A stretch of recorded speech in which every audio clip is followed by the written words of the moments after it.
Today we describe about chapter of sound. मतलब sound chapter आज से हम आपको पढ़ाना शुरू करेंगे। तो साउंड से पहले समझना यह जरूरी है, वो है वेव। पहले समझिए, वेव का मतलब है the disturbance in a medium is called wave.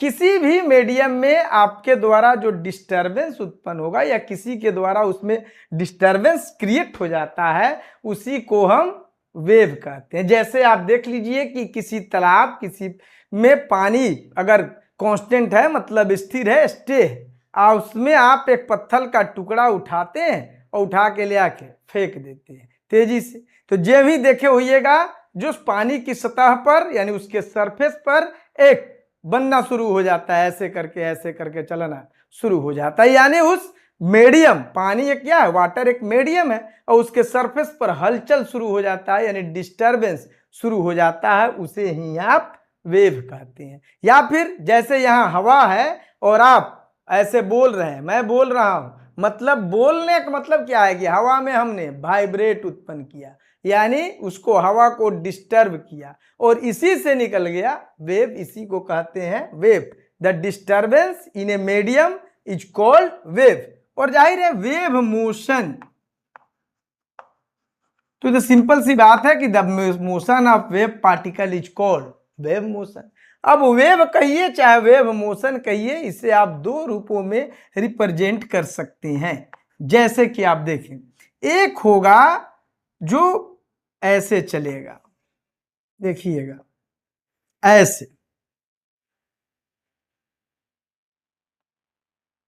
ठीक है, और दूसरा का जो फॉर्म है वो ऐसे चलेगा।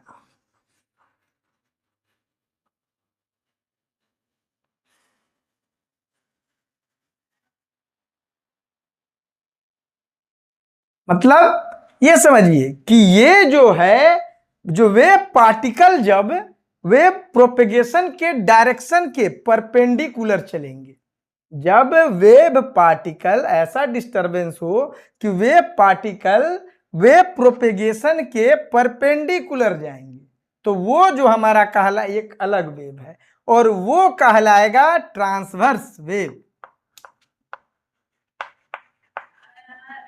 ये आपका हो गया ट्रांसवर्स वेव। और यहां देखिए, ये जो चीजें हैं रेयर और डेंस करके ऐसे ऐसे देख रहे हैं, ऐसे चलते जाएगा। जैसे कि आप ऐसे भी बना सकते हैं इसका फिगर, ऐसे ऐसे दूर पर है, फिर एकदम नजदीक हो जाएगा, फिर से दूर पर चला जाएगा, फिर नजदीक हो जाएगा, फिर दूर पर, यानी ऐसे देख रहे हैं, कॉन्ट्रैक्ट होगा, सिकुड़ेगा, फिर फैल जाएगा, ठीक है, स्प्रेड होगा, कॉन्ट्रैक्ट होगा, स्प्रेड होगा, ऐसे जब जाएगा तो वो कहलाएगा longitudinal wave.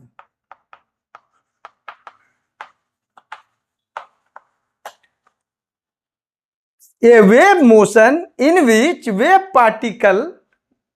particles move perpendicular direction to the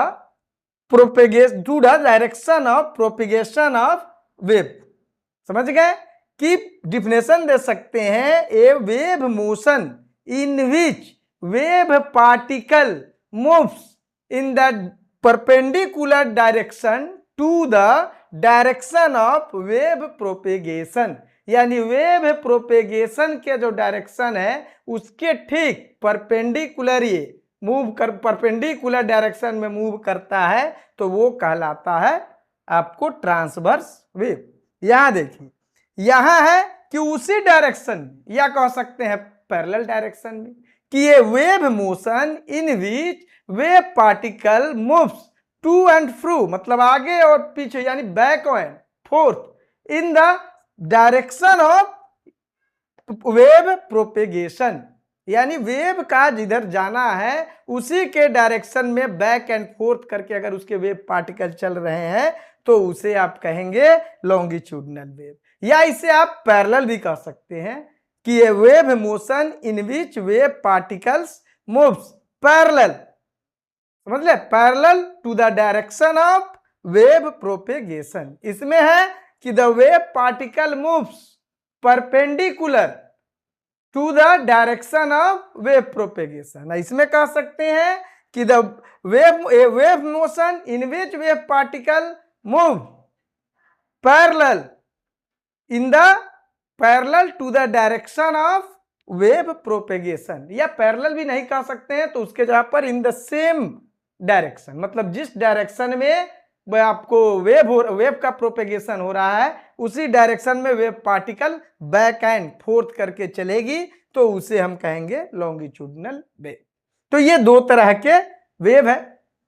तो जैसे आप एग्जाम्पल तौर पर देख ही सकते हैं कि एग्जाम्पल तौर पर इसे देखिए, ये लॉन्गिट्यूडिनल वेव जैसे साउंड वेव जो हवा आती है, हवा में साउंड आता है और वैसे वाइब्रेट करके जाता है, वाइब्रेट करते हुए आपके कान तक ले आता है और तब यहाँ से आपकी कान के अंदर ईयर कनाल है, कनाल से आप ड्रम तक पहुँचता है, ड्रम तक वाइब्रेशन पर जाने के बाद वो हैमर एनविल स्ट्रिप के द्वारा आपको इनर ईयर में भेजता है, वहाँ से आप जो आयल होता है वो आपको इलेक्ट्रिकल सिग्नल में कन्वर्ट करके ब्रेन को सूचना देता है, तब जाके आप समझ पाते हैं। तो जो आया जहां से हम साउंड बोल रहे हैं आप तक पहुंच रहा है, वो किसके मीडियम से पहुंच रहा है? हवा के माध्यम से हो रहा है। हवा में वो चल कैसे रहा है?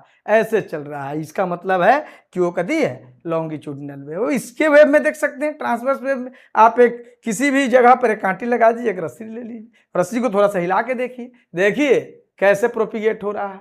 ऐसे जो ही रस्सी ऐसे कंपन करिएगा वो कदी होगा, ऐसे प्रोपिगेट होगा।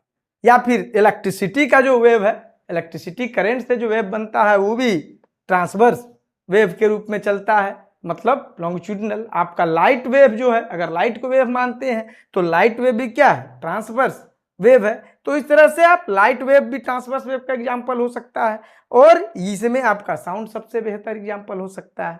अब है कि इससे रिलेटेड कुछ टर्म है, मतलब अभी हम साउंड नहीं पढ़ा रहे हैं, अभी पढ़ा रहे हैं आपको वेव ही, और इन दोनों से रिलेटेड कुछ टर्म है, इसे समझिए। एम्पलीट्यूड देखिए,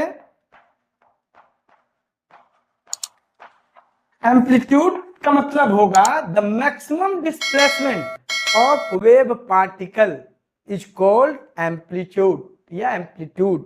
ऐसे देखिए, यहां से जो मैक्सिमम जो इसका डिस्प्लेसमेंट हुआ, मतलब यहां से ऐसे गया तो जितना ज्यादा तक गया डिस्प्लेस्ड किया, वही यही कथी कहलाएगा? आपका एम्पलीट्यूड कहलाएगा। यहां से भी देख सकते हैं कि ये यहां से यहां तक गया तो यही कथी कहलाएगा? एम्पलीट्यूड कहलाएगा, या फिर ये इसका एम्पलीट्यूड कहलाएगा। इसे हम ए से रिप्रेजेंट करते हैं, और इसका जो मेजरमेंट है वो एंगस्ट्रम में होता है। इसे हम A0 रिप्रेजेंट करते हैं, और इसे 10⁻⁻10 मीटर के ये इक्वल हो जाता है। हालांकि इसे हम, चूंकि ये डिस्टेंस है, मैक्सिमम डिस्प्लेसमेंट है, इसे हम मीटर से भी मेजर कर सकते हैं या एंगस्ट्रम में भी मेजर कर सकते हैं। उससे पहले कुछ चीजें आएंगी। यहां जो आप देख रहे हैं ऊपर नीचे बनने से बन रहा है, तो यहां यह फॉर्म होता है क्रेस्ट और ट्रफ के रूप में। क्रेस्ट ट्रफ यानी transverse wave is created in the form of crest and trough, और यह जो होता है रेयरफैक्शन एंड कंप्रेशन। ये जो देख रहे हैं ये क्या है? कंप्रेशन, जिसे आप लिख सकते हैं रेयरफैक्शन मतलब R, कंप्रेशन मतलब C, फिर ये R, फिर क्या? C।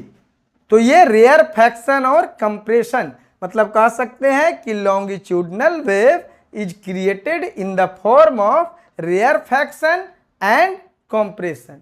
सामान्य तौर पर हम इसे रेयर और डेंस के नाम से भी जान जाते हैं, रेयर और डेंस भी कह सकते हैं। रेयर को R से, डेंस को हम C से ही रिप्रेजेंट करते हैं। हालांकि रियली मतलब अगर फुल फॉर्म में देखा जाए तो इसका नाम है रेयरफैक्शन और इसका नाम है कंप्रेशन, लेकिन चूंकि एक जगह है घना है इसलिए इसे डेंस भी कह लेते हैं, इसे रेयर भी कह लेते हैं। तो ये समझिए कि जो ट्रांसवर्स वेव है वो क्रेस्ट और ट्रफ के रूप में क्रिएट होता है, और जो लॉन्गिट्यूडिनल वेव है वो आपको रेयरफैक्शन और कंप्रेशन के रूप में क्रिएट होता है। तो ऐसी स्थिति में एक हो गया एम्पलीट्यूड, आपने समझा। और याद रखिए इससे एम्पलीट्यूड पर डिपेंड करता है आपका लाउडनेस। जो एम्पलीट्यूड है उसी पर डिपेंड करता है लाउडनेस। यानी किसी का एम्पलीट्यूड ज्यादा है इसका मतलब लाउडनेस ज्यादा होगा, और जिसका एम्पलीट्यूड कम है यानी लो है उसका लाउडनेस भी लो होगा। तो सामान्य तौर पर जो फीमेल का होता है उसका लाउडनेस मेल के लाउडनेस से ग्रेटर होता है। मतलब कि फीमेल का साउंड का एम्पलीट्यूड मेल के साउंड के एम्पलीट्यूड से ज़्यादा होता है, इसीलिए फीमेल का लाउडनेस भी मेल के लाउडनेस से ज़्यादा होता है। दूसरे की बात करें तो ऑसिलेशन, या इसे आप वाइब्रेशन कह सकते हैं। तो सिंपल चीजें हैं कि जब वे पार्टिकल एक क्रेस्ट से दूसरे क्रेस्ट पर चला जाए, चाहे एक तरफ से दूसरे तरफ पर चला जाए, या फिर एक रेयर से दूसरे कॉरेस्पॉन्डिंग रेयर पर चला जाए, और इस एक कंप्रेशन से दूसरे कंप्रेशन पर चला जाए, तो वही कहलाता है ऑसिलेशन। जैसे आप पेंडुलम में देखे होइएगा कि ये मीन पोजीशन है, यहाँ एक्सट्रीम पोजीशन है, तो एक एक्सट्रीम से दूसरे एक्सट्रीम पर जाए और फिर यहाँ वापस लौट आए तो एक वाइब्रेशन कहलाता है या एक ऑसिलेशन कहलाता है। सेम उसी तरीके से यहाँ से यहाँ जाएगा और फिर यहाँ आ जाएगा तो वो कहलाएगा वन ऑसिलेशन या वन वाइब्रेशन। यानी कह सकते हैं कि वे particle goes from one to another extreme positions या corresponding extreme position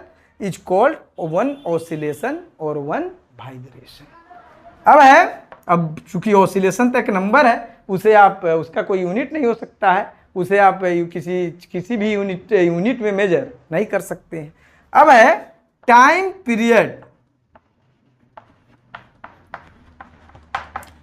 time period का मतलब है, ये इंपॉर्टेंट टर्म ऑफ वेव है, जितना चला रहे हैं 1 2 3, तो 3 में आइए टाइम पीरियड। टाइम पीरियड का मतलब है the taken time to complete one oscillation by vibrating particle is called its time period.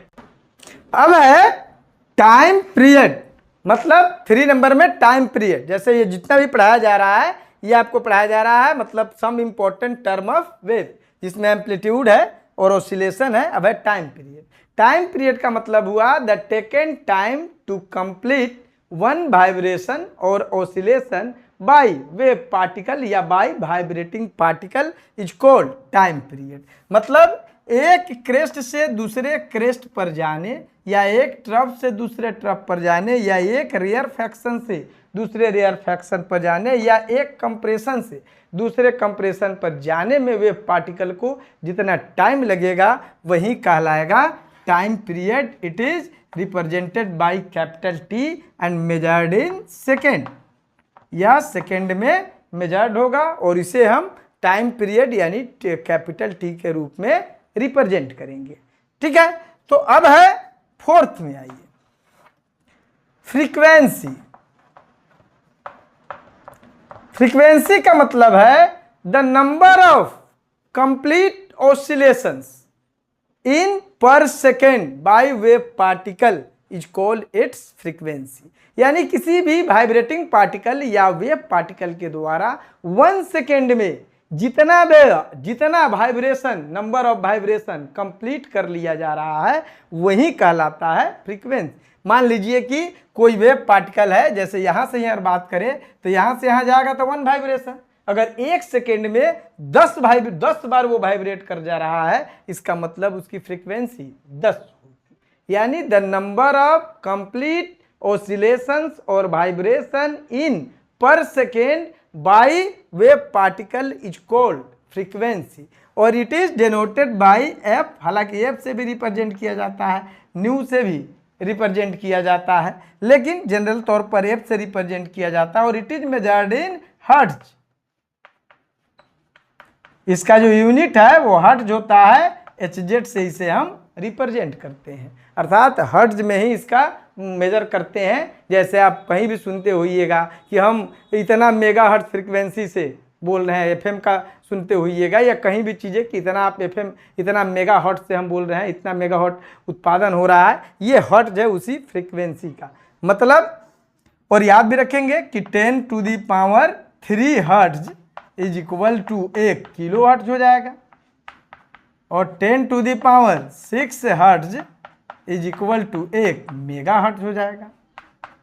तो ये हर्ट्ज में हम इसका मेजर करते हैं फ्रीक्वेंसी का मतलब। फिर से समझ लीजिए कि 1 सेकेंड में कोई वेव पार्टिकल जितना vibration, number of vibration complete कर लेगा, वही उसका फ्रीक्वेंसी कहलाएगा। इसे एफ या न्यू से रिप्रेजेंट करते हैं, और इसका जो मेजर करते हैं वो हर्ट्ज से करते हैं। और हर्ट्ज के रूप में बता ही दिए कि 10⁻³ hertz is equal to 1 kilo hertz होता है, और 10⁻6 hertz is equal to 1 mega hertz होता है।